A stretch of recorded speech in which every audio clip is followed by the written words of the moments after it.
వ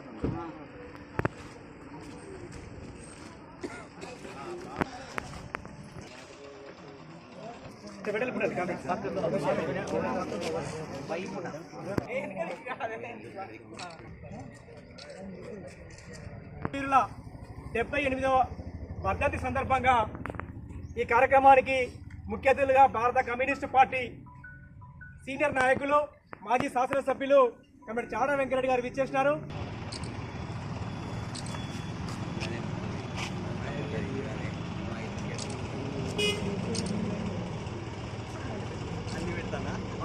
భారత communist party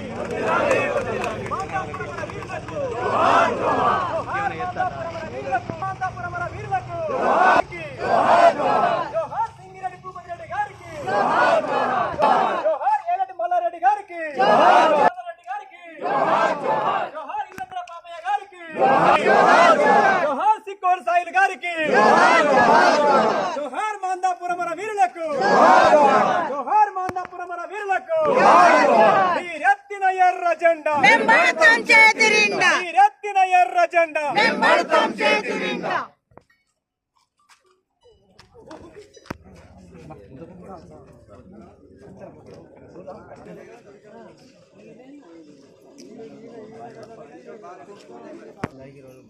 జోహార్ అమర వీరులకు జోహార్ అమర వీరులకు జోహార్ జోహార్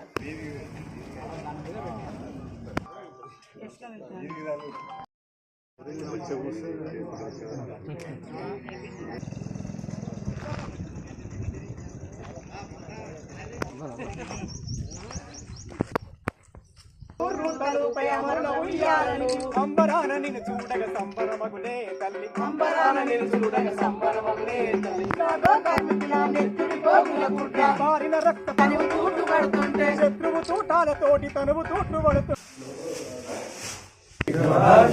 జోహార్ అనబేరి ప్రభాకర్ రావు గారికి జోహార్ జోహార్. జోహార్ సింగిరెడ్డి భూపతి రెడ్డి గారికి జోహార్ జోహార్. జోహార్ సింగిరెడ్డి భూపతి రెడ్డి గారికి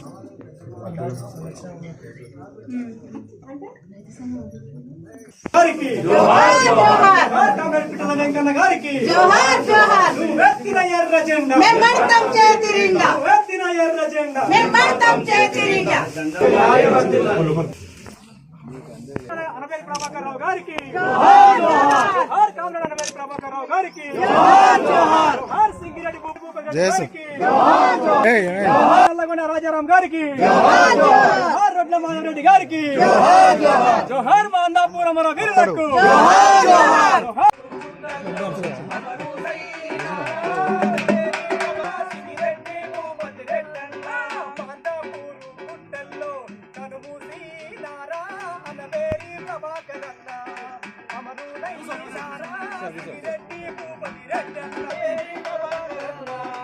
కరీంనగర్ జిల్లాలో ఈ నైజాం రాజకీయ అంతానికి, అలాగే పటేల్ పట్టువారీల దేశముల జమీందారుల జాగీర్దారుల భూస్వాముల వ్యవస్థ అంతానికి అని చెప్పి పంతం కట్టి వాళ్ళు త్యాగాలు చేసి భార్య పిల్లలు వదిలిపెట్టి మరి సాయుధ పోరాటానికి మరి వాళ్ళ సన్నద్ధులైనటువంటి విషయం ప్రత్యేక చెప్పనక్కర్లేదు. తిరుగుతూ మరి మాందాపురం రావడం, మాందాపురంలో కొరియర్ దుర్మార్గంగా ఉండి చూడడం, తర్వాత అప్పటికే ఈ అనబేరి ప్రభాకర్ రావు అంటే నైజాం గుండెల్లో మరి రగులుతున్నటువంటి ఒక అనుభవంగా కనిపిస్తున్నటువంటి నేపథ్యం అది. అందుకే ఆయన కూడా ఆ బుల్లెట్కు బలైపోయినటువంటి పరిస్థితి. అంటే ఎంతటి అనబేరి ప్రభాకర్ రావులో మానవత్వం ముందు త్యాగధనుడు, ఇవన్నీ కూడా ఈనాటి తరానికి తెలియపరచాల్సిన అవసరం ఉంది.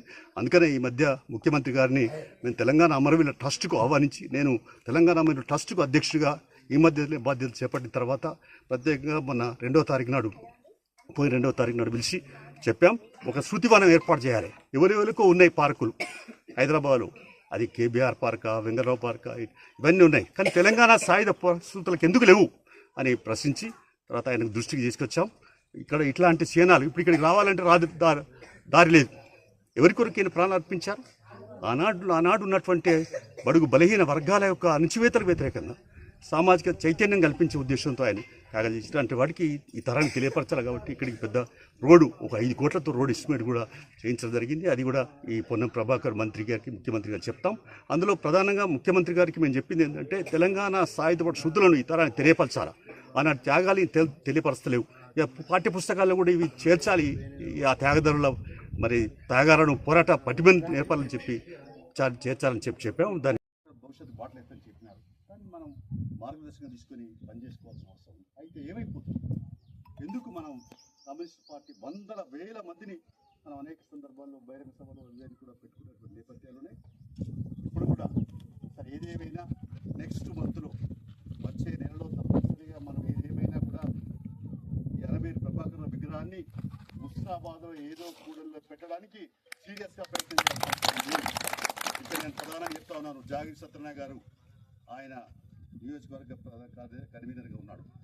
గడి మల్లేష్, మిగతా ఈ మండల నాయకులు, అలాగే అందరు నాయకులు కూడా కరీంనగర్ జిల్లాకు సంబంధించిన కానీ మిగతా సిద్దిపేటకు సంబంధించిన వాళ్ళు కానీ అందరూ కూడా ఈవెన్ హన్మకొండ జిల్లాకు సంబంధించిన వాళ్ళు కలిసి మరి ఇక్కడ మంత్రి కొండల ప్రభాకర్ గారు ఉన్నారు.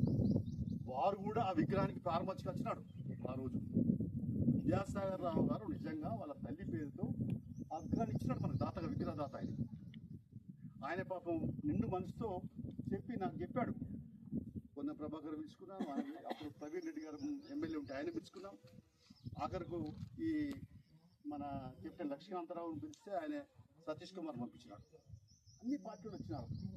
సిహెచ్ కమలాదేవితో ఎవరైతే సాయుధ పోరాటంలో ప్రత్యక్ష పాత్ర వహించి ఒక మహిళగా పోరాటం చేసిందో, బిడ్డ 3 నెలల బిడ్డను మరి అక్కడ దళం దాడి జరుగుతుంది, ఈ బిడ్డని ఎంబడి ఉంటే ఆమె ఏడుస్తూ ఉంటుందని చెప్తే బిడ్డను కూడా ఒక లంబాడుతండలో వదిలి వచ్చిన ఆ కమలాదేవి వరంగల్ ఆమెతోటే ఈ విగ్రహాన్ని ప్రారంభం చేశారు.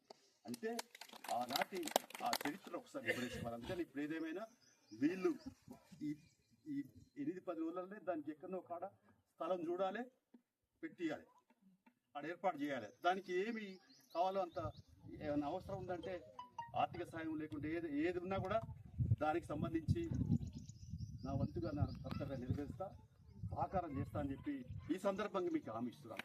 కుటుంబ సభ్యులు సరే వాళ్ళ బాధ్యత వాళ్ళు చేస్తూనే ఉన్నారు. ఆ సందర్భంలో వాళ్ళు చేయగలిగింది వాళ్ళ పని. నాకైతే ఆ 60 ప్రభాకర్ రావు వాళ్ళ వారసులంతా కూడా కుటుంబ సభ్యులందరూ చూస్తే ఒక ఆత్మీయ అభిమానంతో ఒక అతిథులుగా ఒక మన ఆత్మీయ కుటుంబ సభ్యులుగా అనేది భావిస్తా అని చెప్పేసి కూడా ఈ సందర్భంగా తెలియపరుస్తుంది. ఆ రకంగా 10 సంవత్సరాలు వాళ్ళు టచ్ ఉంటారు. మనోహరరావు గారు పాపం మున్సిపల్లో పనిచేస్తూ ఆయన 80 ప్రభాకర్ రావు అల్లుడు, ఆయన కూడా ఆ విగ్రహం పెట్టడానికి ఎంతో ప్రయత్నం చేయాల్సి వచ్చింది. కాబట్టి అప్పుడు కూడా సహకారం అందింది. ఇప్పుడు కూడా మీ అందరితో మీరు చేయాల్సిన పని విగ్రహాన్ని పెట్టాం. నేను ఊరలా ఇప్పుడు మీరు ఊరా పల్లె ప్రజలు వెళ్ళండి, ప్రజా సమస్యలు తీసుకోండి, ప్రజా ఉద్యమాలు నిర్మించాలి. ఇక డాక్టర్ బిఆర్ అంబేద్కర్ రచించిన రాజ్యాంగంలో పొందుపరిచినటువంటి ప్రాథమిక హక్కులు కూడా అమలు కావట్లేదు. ఇన్నేళ్ల స్వతంత్ర కాలంలో కూడు, గుడ్డ, నీడ, విద్య, వైద్య సౌకర్యాలు అందుబాటులోకి రాలేదు. ఫీజు రియంబర్స్మెంట్ కాడ కూడా ఇబ్బందులు పడే పరిస్థితి వచ్చింది, లేదా పేదవాళ్ళకి ఇల్లు లేకున్నటువంటి పరిస్థితి వచ్చేసి పెన్షన్లకు సంబంధించి 5,000 తీసుకోవాల్సి వస్తూ ఉంది. వీటన్నింటిపైన స్టడీ చేయండి. పల్లె సిపిఐ, ప్రజల వద్దకు సిపిఐ, గడప గడపకు సిపిఐ నినాదంతో వెళ్ళండి. తద్వారా సమాచారం సేకరించండి. దానిపైన అవసరం అనుకున్న పద్ధతులలో కలెక్టర్ల ముట్టళ్ళు, దిగ్బంధనాలు, పోరాటాలు చేయకపోతే మీరు ఏదో కూర్చున్న కాడ గుర్రాలు మలుపుకుంటుంటే అయ్యేది కాదు. పోరాటాలు, ఉద్యమాలే కమ్యూనిస్ట్ పార్టీకి ఊపిరి. మనిషికి ఎట్లా ఊపిరి కమ్యూనిస్ట్ పార్టీకి ఉద్యమాలు ఊపిరి. కాబట్టి 60 సింగిరెడ్డి అమర వీరుల సాక్షిగా మనం ఇవాళ ఎంతమంది వచ్చినాం కాదు. నాకైతే సంతోషం ఏంటంటే వచ్చిన వాళ్ళందరూ కూడా కమిట్మెంట్ పర్సన్. మీరందరూ కూడా అంకిత భావం పనిచేసే కార్యకర్తలుగా నేను విశ్వసిస్తున్నాను. అందుకనే ఇంకా చాలామంది ఉన్నారు రావాల్సిన వాళ్ళు. మనం అనుకుంటే 500 మంది 1000 మందిని పెద్ద సమస్య కాదు, అందరూ తెలుసుకుంటే. కాబట్టి సరే ఏదైనా నెక్స్ట్ భవిష్యత్తులో రోడ్డు దీనికి ఎట్లా చేసి తర్వాత ఇక్కడ దీని స్మృతి వనంలాగా ఏర్పాటు చేయడానికి అప్పుడు కూడా కొంత ఇబ్బంది పడ్డాం. నేను జిల్లా సెక్రటరీ అయిన తర్వాత మరి ఇక్కడ స్వాతంత్ర సమరయోధులు ఉన్నారు. అప్పుడు డాక్టర్ వెంకటరామారావు కాంచి మొదలుకొని వడల చంద్రయ్య, గాంభీర్ రామయ్య అని మన గౌరీ అందరూ కలిసి ఇక్కడ కొంత చందాలు వేసుకొని ఇక్కడ ఆడ స్థూపం, ఇక్కడ ఇదంతా ఇదేమో లేవల్ ఒక నాకున్న పలుకుబడితో కాంట్రాక్ట్ ఇస్తాను ఇక్కడ గట్టే అది ఎట్లుందో ఇదంతా గట్లే ఉన్నది. ఈ పక్కలకి ఎట్లుందో ఇది గట్లే ఉన్నది.